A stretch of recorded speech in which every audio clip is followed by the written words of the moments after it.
Good morning, everyone. Today I am again here with you with my new video. In this video, we will study about soft gelatin capsule, which is next part of my previous video. In last video, we will study about general introduction of capsules. What is hard gelatin capsule? And in this video, we will study soft gelatin capsule. So let's start.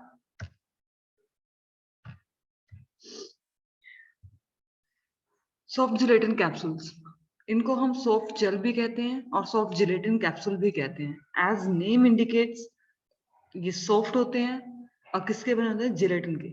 A soft gel और soft gelatin capsule is a solid capsule. Solid capsule होता है जिसकी outer shell जो होती है solid होती है, surrounding a liquid और सेमी सॉलिड सेंटर। और उसके अंदर क्या होता है? बाहर की जो कवरिंग होती है वो आउटर शेल जो होती है हमारी वो सॉलिड की होती है, और उसके अंदर हमारा लिक्विड या फिर सेमी सॉलिड जो ड्रग है वो उसके अंदर फिल होती है। An active ingredient can be incorporated into the outer shell. हम जो एक्टिव इंग्रेडिएंट है उसको आउटर शेल में भी इनकॉर्पोरेट कर सकते हैं, डाल सकते हैं। इनर शेल में, फिर इनर शेल में भी डाल सकते हैं और ये दोनों में भी डाल सकते हैं। दोनों में किस केस में डालेंगे? जब हमारी जो दो ड्रग हैं वो उनको कॉम्बिनेशन में मतलब कॉम्बिनेशन देने से वो दोनों इनकम्पैटिबल है एक दूसरे के साथ। तो तब हम क्या करेंगे कि एक ड्रग को इनर शेल में डालेंगे और दूसरी ड्रग को आउटर में। They are oral dosage form for medicine similar to capsules. ये बिल्कुल कैप्सूल्स की तरह ही होते हैं। Soft gel shells are a combination of gelatin, water, a pacifier, and a plasticizer such as glycerin or sorbitol. ये किस किस चीज के बनते हैं? जिलेटिन, वाटर और पैसिफायर क्या होता है? जो आपके इसको ब्राइटनेस प्रोवाइड करता है। एंड अ प्लास्टिसाइजर, प्लास्टिसाइजर जो आपके कैप्सूल को फ्लेक्सिबिलिटी प्रोवाइड करता है। तो ये इन सब का कॉम्बिनेशन, इन सबको कंबाइन करके हम क्या बनाते हैं? सॉफ्ट जेल या फिर soft gelatin capsule. Next is our advantages of soft gels. Easy to swallow, इनको स्वेलो करना बहुत इजी है। No taste, unit dose delivery, tamper proof. Tamper proof क्या होता है? जो रेजिस्टेंस प्रूफ होता है कि बाहर जैसे आपका वियर और टीयर होता है ट्रांसपोर्टेशन के टाइम पे, शिपिंग के टाइम पे जो शॉक्स लगते हैं उन सब से ये टेम्पर प्रूफ होता है। इसको कोई फर्क नहीं पड़ता क्योंकि इसकी जो शेल है वो सॉफ्ट होती है बिल्कुल। Wide variety of colors, shapes and size. It is available in wide variety of colors. Accommodates a wide variety of compounds filled as a semi-solid, liquid, gel or paste. आप अलग अलग तरह के जो डोसेज फॉर्म है उसको इसके अंदर फिल कर सकते हो। इमीडिएट और delayed drug delivery can be use to improve bioavailability by delivering drug in solution और अदर एब्जॉर्प्शन एनहांसिंग मीडियम। हम इसके सॉफ्ट जेलेटिन कैप्सूल्स के थ्रू बायोअवेलेबिलिटी को भी इम्प्रूव कर सकते हैं। और प्रीवियस वीडियो में मैंने बताया था बायोअवेलेबिलिटी क्या होती है? It is the total amount of actual available to our body. So these are the advantages. Now let's come to disadvantages. Requires special manufacturing equipment, stability concerns with highly water soluble compounds and compounds susceptible to hydrolysis. जैसे कि हमने बताया कि ये किसके बने होते हैं? जिलेटिन शेल्स के बने होते हैं। जिलेटिन की इनकी जो आउटर शेल है वो जिलेटिन की बनी होती है, और वो उस जिलेटिन के अंदर हम क्या डालते हैं? पानी डालते हैं, पानी को डिसॉल्व करते हैं। तो वो क्या होता है? उसके अंदर मॉइस्चर प्रेजेंट होता है आउटर शेल में। तो जो ड्रग मॉइस्चर की प्रेजेंस में डिसॉल्व हो जाते हैं या फिर हाइड्रोलिसिस होती है उनकी, उन ड्रग्स को हम सॉफ्ट के जिलेटिन कैप्सूल्स के फॉर्म में नहीं दे सकते, क्योंकि जो मॉइस्चर जो जिलेटिन के अंदर प्रेजेंट है वो उसके साथ कंबाइन करके हाइड्रोलिसिस कोज करते हैं और डिग्रेड हो जाते हैं हमारी drugs. Next is limited choices of excipients carry compatibility with gelatin. इसके अंदर एक्सिपिएंट्स के जो आपके पास जो अवेलेबल होते हैं वो लिमिटेड अमाउंट में होते हैं, क्योंकि वो जिलेटिन के साथ कंपैटिबल होने चाहिए। जितने भी एक्सिपिएंट्स आप इसके अंदर डालते हो वो आपके जिलेटिन के साथ कंपैटिबल होने चाहिए। So now these are the disadvantages. Next is manufacturing of soft gelatin capsule. हम सॉफ्ट जिलेटिन कैप्सूल को दो मेथड से बना सकते हैं। फर्स्ट है हमारा plate process and next one is rotary die process. Plate process और रोटरी डाई प्रोसेस दो ऐसे मेथड है जिनके थ्रू हम सॉफ्ट जिलेटिन कैप्सूल को बना सकते हैं। तो first we will study plate process. In the plate process a warm sheet of warm का मतलब हमें गर्म जिलेटिन की शीट यूज करनी है। A warm sheet of plasticized gelatin is placed over plate. Plate process हम पढ़ रहे हैं इसलिए हम किसका यूज करें? प्लेट का भी यूज करें। एक प्लेट होती है, उसके ऊपर आप जिलेटिन की गर्म शीट जो है वो उसके ऊपर डाल देते हो। उस प्लेट के अंदर डिप्रेशन होते हैं या फिर मोल्ड्स होते हैं, वो उनका काम क्या है, आपकी जिलेटिन को वो शेप प्रोवाइड करना है जिस शेप का आपको कैप्सूल चाहिए। उसी शेप के माउल्ड्स होते हैं, माउल्ड्स का मतलब होता है एक ढांचा होता है, तो वो प्लेट के ऊपर लगा होता है, उसके अंदर वो आप प्रेस करते हो उसको शीट को, तो वो क्या होता है, वैक्यूम अप्लाई करके हम उस शीट को प्रेस करते हैं और वो जो जिलेटिन है आपकी कैप्सूल की शेप ले लेती है। A warm sheet of plasticized gelatin is placed over a plate having a number of depressions or molds. The sheet is drawn into these depressions. जो हमारी sheet gelatin की sheet है उसको हम उसके अंदर drawn कर देते हैं into this depression by applying vacuum. A measured quantity of liquid medicament, जितना आपको लिक्विड डालना है उसके अंदर, मेजर अमाउंट जितने भी आपको लिक्विड मेडिकामेंट उसके अंदर कैप्सूल के अंदर डालना है उसको पोर करेंगे ऊपर से। Then another sheet of gelatin is placed on it, और उसके बाद देखो पहले एक शीट है जिलेटिन की जो गर्म है, उसको हमने प्लेट के ऊपर रखा, उस प्लेट के अंदर माउंट्स एंड डिप्रेशन हैं, उस शीट को हम जिलेटिन की शीट को ड्रॉन करेंगे उन डिप्रेशन के अंदर, उन माउंट्स के अंदर with the help of vacuum. उसके बाद जितना लिक्विड हमें पोर करना है उसके अंदर मेडिकामेंट के अंदर, उसके कैप्सूल के अंदर फिल करना है, वो ऊपर से पोर करेंगे। उसके बाद एक और जिलेटिन की शीट जो है उसके ऊपर रख देंगे, फैला देंगे और उसको सील कर देंगे, दोनों को कंबाइन कर देंगे। इससे क्या हो जाएगा, हमारा कैप्सूल बन जाएगा। A major quantity of liquid medicament is poured over it.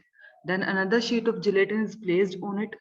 Over this another plate of the mold is placed. उसके ऊपर जो ऊपर वाली शीट हमने रखी थी उसके ऊपर एक और जो प्लेट है, पहले एक प्लेट ली थी उसके ऊपर जिलेटिन की शीट बिछाई थी, फिर हमने लिक्विड डाला, फिर एक और जिलेटिन की शीट रखी, फिर उसके ऊपर एक और माउल्ड रखेंगे, एक और डिप्रेशन रखेंगे, क्योंकि कैप्सूल कैसा होता है दोनों साइड, दोनों तरफ से ऊपर नीचे से एक सेम साइज का होता है, तो माउल्ड रखेंगे और उसके ऊपर प्रेशर अप्लाई करेंगे ताकि वो जो प्लेट्स हैं कंबाइन हो जाएंगे, दूसरे साथ चिपक जाएं। उसके बाद जब ये प्रोसेस कंप्लीट हो जाएगा, the capsules are then simultaneously shape, उनको वो जो पर्टिकुलर शेप है वो मिल जाएगी, फिल हो गए हैं पहले से ही, उनको सील करेंगे और कट कर देंगे इंडिविजुअल यूनिट्स में, क्योंकि वो क्या चल रही है प्लेट में क्या है, सारे एक लाइन में लगे हुए, कट नहीं है, वो सारे ज्वाइन है एक दूसरे साथ।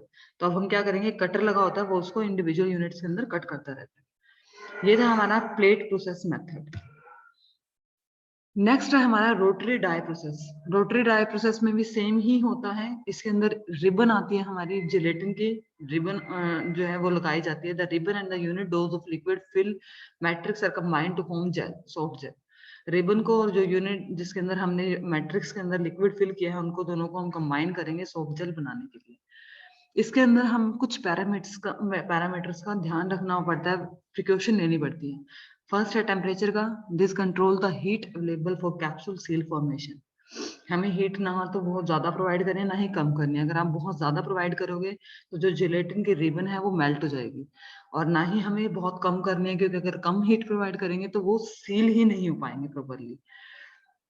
टाइमिंग का ध्यान रखना है, the timing of the dosing of unit quantities of liquid film matrix into the soft gel during its formation is critical. Next, pressure. The pressure exerted between the two rotary dies control the soft gel shape and the final cutout from the gel ribbon. So these are the parameters which we carefully monitor during the manufacturing process. In short, these processes take place simultaneously such that the machine feeds the gelatin ribbon. एक तरफ से machine जो है gelatin ribbon feed करती रहेगी, दूसरी तरफ से फिलिंग होती रहेगी, ऊपर से फिलिंग होती रहेगी, जो मटेरियल फिल करना है उसी टाइम पे the die system cuts and hermetically seals the two halves of the gelatin ribbon together.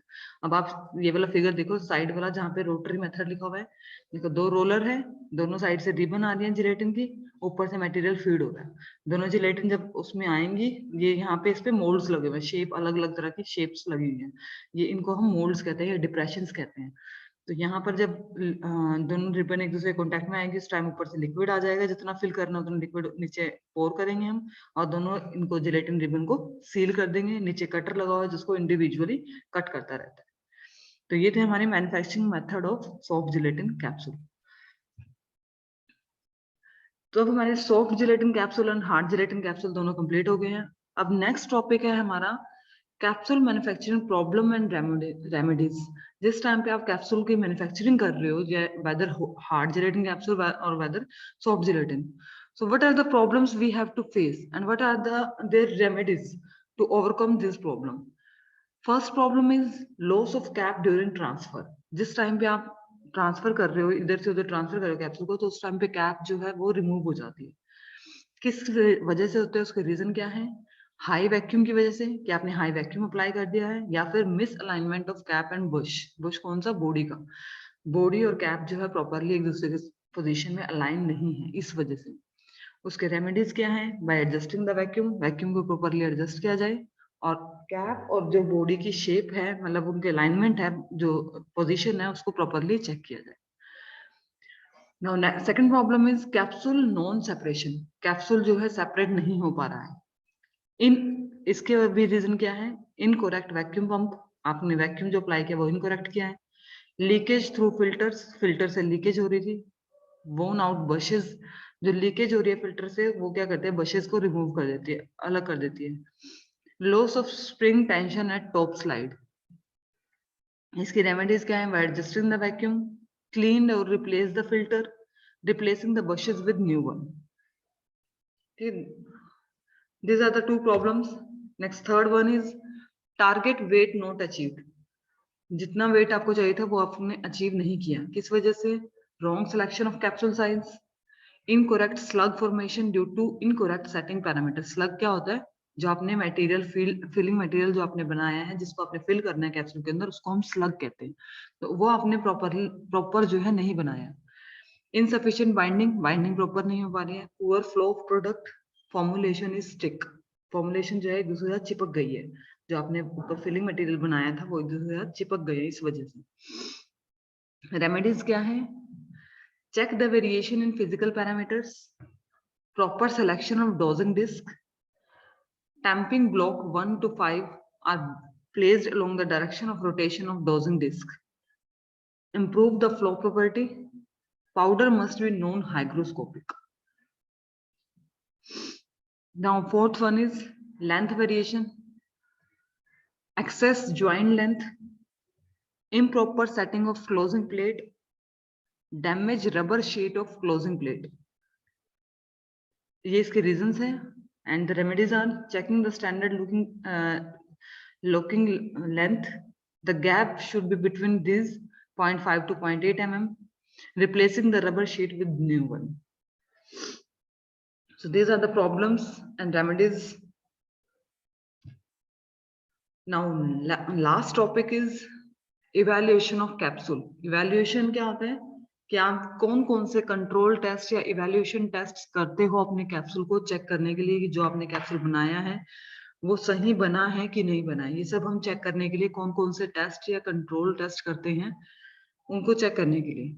The hard and soft gelatin capsules should be subjected to following tests for standardization. First is size and shape. You can check size and shape.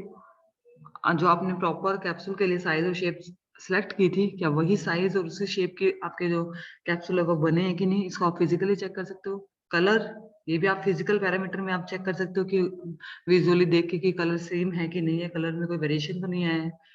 Thickness of capsule, आप thickness check करोगे उसकी कि कितनी thickness है, आपको उनमें कितनी maintain करी थी और कितनी बनी है। डिसइंटीग्रेशन टेस्टिंग, डिसइंटीग्रेशन टेस्टिंग क्या होते हैं, ये हम आगे बढ़ते हैं। डिसइंटीग्रेशन टेस्टिंग क्या होती है? Here is disintegration test. For performing disintegration test on capsules, the tablet disintegration test apparatus is used, but guiding disc may not be used. इसके अंदर हम क्या करते हैं? डिसइंटीग्रेशन अपरेटस आता है हमारा, जो टैबलेट के लिए हम यूज करते हैं। डिसइंटीग्रेशन का मतलब है कि आपका जो टैबलेट है या फिर कैप्सूल है वो स्मॉल पीसेस में उसको ब्रेक डाउन हो जाना। क्योंकि आपकी बॉडी के अंदर जब आप टैबलेट या कैप्सूल लेते हो तो उसने क्या करना है, फाइनली जाके बॉडी के अंदर ब्रेक डाउन होना, उसका छोटे छोटे पीसेस में टूट जाना। तो हम यही चेक करते हैं कि जो हमारे टैबलेट या फिर वो लिया है, हमने कैप्सूल लिया है, वो बॉडी के अंदर टूट रहा है कि नहीं, ब्रेक डाउन हो रही है कि नहीं उसकी। तो उसके लिए हम डिसइंटीग्रेशन टेस्ट अपरेटस यूज करते हैं। नेक्स्ट है वेट वेरिएशन।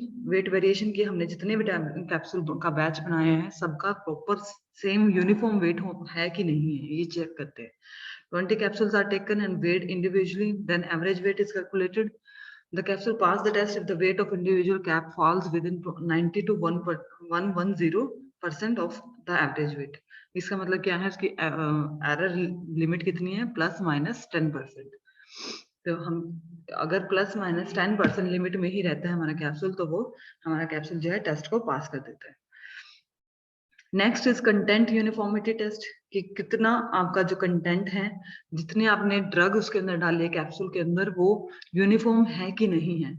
जितना भी आपने बैच बनाया, मानो 1000 के बैच बनाया आपने, तो 1000 कैप्सूल्स जो हैं वो सबके अंदर सेम ड्रग के कंटेंट जो है, क्वांटिटी जो है सेम ड्रग की है कि नहीं है। ये सब हम प्रीवियस वीडियो में जिसमें हमने टैबलेट का कवर किया था, ये सब पहले ही डिस्कस कर चुके हैं, वही सेम है, क्योंकि ये क्या है, सॉलिड डोसेज फॉर्म है और ओरली हम इसको लेते हैं, तो जो टेस्ट है इसके सेम है दोनों के। So these are the evaluation tests for capsule. Now this is the difference between soft and hard gelatin capsule. What is the difference between both of these? Hard gelatin capsules cylindrical in shape. Hard gelatin capsules जो होते हैं वो हमारे cylindrical shape के होते हैं. Soft gelatin capsule round, oval and tube like shapes. वो round भी हो सकते हैं, oval भी हो सकते हैं, tube like shapes भी हो सकती है इसकी. Hard gelatin capsule shells consist of 2 parts, namely a body and a cap. हमें पता है कि हार्ड जेलेटिन कैप्सूल्स की जो बॉडी है, मतलब जो हार्ड जेलेटिन कैप्सूल है, वो उसमें 2 पार्ट इन्वॉल्व होते हैं, एक बॉडी और एक कैप. सॉफ्ट जेलेटिन कैप्सूल के अंदर सिर्फ एक ही पीस होता है कंप्लीट, जो आपका जेलेटिन का बना होता है. Plasticizers and gelatin hard gelatin capsule की रेशियो क्या है, 0.4 टू रेशियो 1, और उसके अंदर क्या है 0.8 ratio 1. Boundary wall firm and rigid, जिसकी बाउंड्री वाल होती है वो फर्म, थोड़ी सख्त होती है, हार्ड जेलेटिन कैप्सूल की सख्त होती है, उसकी कैसे होती है, सॉफ्ट और फ्लेक्सिबल होती है. Volatile drug substance is not suitable for filling. आप इसके अंदर हार्ड जेलेटिन कैप्सूल्स के अंदर वोलेटाइल सब्सटेंस को ऐड नहीं कर सकते, फिल नहीं कर सकते. Volatile drug substance is suitable for filling, इसको हम इजिली इसके अंदर फिल कर सकते हैं. Preservative less than soft gelatin capsule, इसके अंदर जो हम प्रिजर्वेटिव ऐड करते हैं हार्ड जेलेटिन कैप्सूल के अंदर, इसके अंदर कम अमाउंट में करते हैं. प्रिजर्वेटिव्स क्या होते हैं, जो आपके ड्रग, जो आपके कैप्सूल या को या टैबलेट को प्रिजर्व करके रखते हैं. किससे प्रिजर्व करके करते हैं, वो माइक्रो ऑर्गेनिज्म से. जो हमारे ये कैप्सूल होते हैं वो सॉफ्ट जेलेटिन के बने होते हैं, और उसके अंदर वाटर के कंटेंट भी होते हैं. तो ये जो मॉइस्चर प्रेजेंट होता है जेलेटिन के अंदर, ये क्या करता है, हमें पहले ही पता है कि माइक्रो ऑर्गेनिज्म जो है, जहाँ वाटर प्रेजेंट होगा वहां पे ज्यादा ग्रोथ होती है. तो ये हम इस माइक्रो ऑर्गेनिजम्स की ग्रोथ को रोकने के लिए हम उसमें क्या करते हैं, प्रिजर्वेटिव ऐड करते हैं, ताकि जो हमारी ड्रग की शेल्फ लाइफ है वो इंक्रीज कर सके. शेल्फ लाइफ क्या होता है, जिसमें वो स्टेबल रहती है हमारी ड्रग. प्रिजर्वेटिव मोर ऐड, इसके अंदर हमें ज्यादा प्रिजर्वेटिव ऐड करने की जरूरत पड़ती है सॉफ्ट जेलेटिन में. प्लास्टिसाइजर्स लेस देन, इसके अंदर हमें प्लास्टिसाइजर्स भी कम ऐड करने पड़ते हैं. प्लास्टिसाइजर क्या होते हैं, जो फ्लेक्सिबिलिटी प्रोवाइड करते हैं. तो हार्ड जेलेटिन कैप्सूल क्या होते हैं, हमारे हार्ड होते हैं, सख्त होते हैं, तो उसमें हमें प्लास्टिसाइजर इतनी ऐड करने की जरूरत नहीं पड़ती. जबकि सॉफ्ट जेलेटिन कैप्सूल कैसे होते हैं, बिल्कुल सॉफ्ट होते हैं, फ्लेक्सिबल होने चाहिए उनको. तो इसीलिए उसकी फ्लेक्सिबिलिटी को, उसकी ड्यूरेबिलिटी को प्रोवाइड करने के लिए हमें क्या ऐड करने पड़ते हैं, उसके अंदर प्लास्टिसाइजर्स ज्यादा ऐड करने पड़ते हैं. तो ओवरऑल जो सॉफ्ट जेलेटिन कैप्सूल है, इसके अंदर हमें एक्सिपिएंट्स की अमाउंट जो है ज्यादा ऐड करनी पड़ती है. हार्ड जेलेटिन में हमें थोड़ी कम ऐड करनी पड़ती है. यही इन दोनों का बेसिक डिफरेंस है. नाम से वैसे पता चल रहा है कि हार्ड जेलेटिन हार्ड होते हैं, 2 पार्ट होते हैं, एक बॉडी होती है, एक कैप होती है. इसके अंदर हमें जो प्रिजर्वेटिव है, जैसे कि एक्सिपिएंट्स है, जैसे कि प्रिजर्वेटिव और प्लास्टिसाइजर्स वगैरह कम ऐड करने पड़ते हैं. सॉफ्ट जेलेटिन में ज्यादा ऐड करने पड़ते हैं. So this is all about capsules, in which we have studied 2 types of capsule, hard gelatin capsule and soft gelatin capsule. These come under solid dosage form. So today this topic is completed. So thank you all.